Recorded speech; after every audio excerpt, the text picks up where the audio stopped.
The billionaire spent a huge amount of money to bail his son out of prison, but told him that from now on he would never be able to live a normal life again. It turned out the billionaire had received reliable information that the end of the world was about to break out outside, so he had already selected an underground shelter in advance. If they could arrive before 12 o'clock today, they would be able to survive this disaster. When they arrived on the street, large crowds of refugees had already gathered here. Airports and high-speed rail stations had completely collapsed.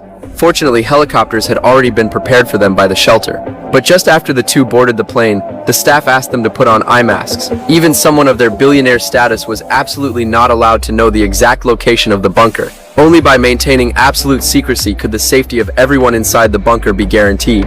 Soon after, the plane arrived at a lake, and beneath the building ahead lay the Doomsday Bunker. The bunker was located 275 meters underground. As far back as 45 million years ago, a natural cave had formed here, and beneath the ground was also a natural gas field. The stored gas resources were enough for 45 families to live for 300 years. The entire facility was divided into 3 sections. The deeper they went, the stronger the bunker's defenses became. And the first area the billionaire father and son arrived at was the first residential level. After arriving at the front desk, the staff asked them to hand over their phones.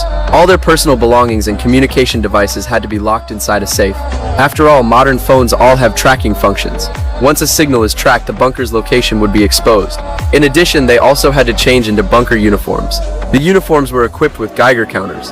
They could monitor radiation levels in real time, air quality, and various body indicators. If any abnormality occurred, medical staff would be alerted immediately. Next, the front desk collected their fingerprints. This way, they would only need to scan their palms in the future to activate various facilities inside the bunker. Not only did the place include a Japanese-style garden, a 24-hour children's play area, but also a 38 degrees Celsius constant temperature spa center. With just a simple palm scan, they could relax here anytime.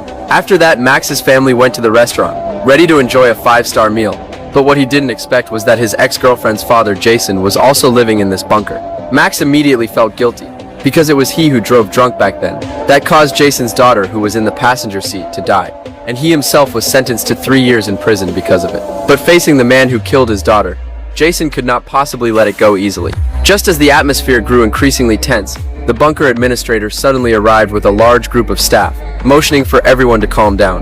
The administrator explained that although this was only a preventive lockdown, if war did break out on the surface, they might have to live here for years, or even decades. So following the bunker rules was essential.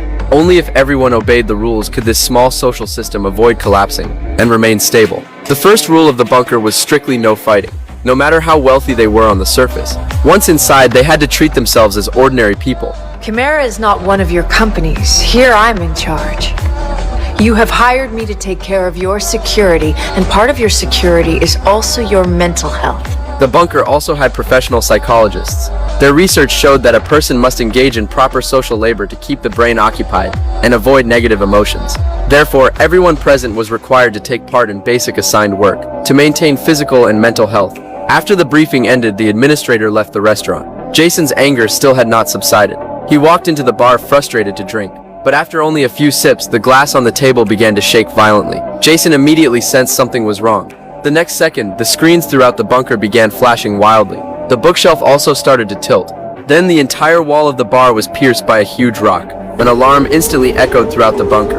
The system ordered everyone to immediately gather at the deepest dome of the bunker. The wealthy people rushed toward the elevators to escape, but only Asia ran against the crowd toward the bar, because her father Jason was still there. But when she was about to arrive, she was shocked to discover that Max and his father had already rescued Jason. Staff led them through a shortcut and quickly headed to the emergency elevator. The group managed to arrive at the dome safely with the rest of the crowd. Everyone nervously entered the hall, but they found that the screens were broadcasting emergency news from around the world. The outside world had completely erupted into World War III. Almost nowhere on Earth had been spared. The bunker administrator appeared with a serious expression. She announced to everyone that the Atlantic Alliance base had just been hit by a nuclear strike. Since the base was located south of the bunker, the nuclear explosion triggered tectonic movement, which caused the earlier earthquake. But she assured everyone that the dome, located 312 meters underground, was the safest part of the entire bunker and would never be attacked. In addition, the bunker had a wireless communication system that could connect to external satellites in real time. Once the situation stabilized, they would be able to return to normal life. However, before she finished speaking, the screen began showing mushroom clouds across multiple countries. A full-scale nuclear war had broken out. The surface world had fallen into even greater chaos, and even the bunker's outer systems were not spared.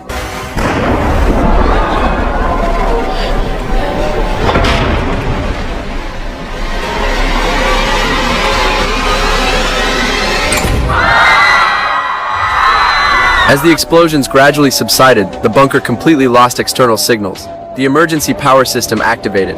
Everyone instantly fell into panic. The administrator told everyone to stay calm and said she would go check the control center and return shortly. In the face of the apocalypse, the hatred between the two families gradually faded. Not long after, the administrator returned again and brought good news. Just now, only part of the power system was damaged, and it has now been fully restored. As for the wireless signal interruption, maintenance staff had already gone to the surface to repair it. They would carry body cameras so everyone could see the outside world in real time. After that, staff dressed the two in protective suits and sent them to the elevator. However, when the elevator doors opened, the outside world was already covered in yellow sand. It looked like a complete apocalypse. The administrator immediately ordered them to speed up the process and quickly secure the antenna and transmitter to avoid prolonged exposure to radiation. The two did not dare to delay and quickly began installing the equipment. But the radiation levels outside kept rising, and the temperature had already reached 80 degrees Celsius. Under immense pressure, they still completed the installation. Then they quickly returned to the bunker. After decontamination procedures, they returned safely to the secure zone. The staff immediately carried out checks. The administrator announced solemnly that they would likely need to continue living in the dome temporarily. Everyone would be given blankets and food to maintain basic survival needs. After speaking, the administrator turned and left the hall. However, after entering the control center, she revealed a smile. The bunker staff were extremely excited. The wealthy people never imagined that the so-called apocalypse they experienced was actually a carefully designed conspiracy. The camera slowly moves upward. The lake remains clear and calm. People are fishing. Others are boating.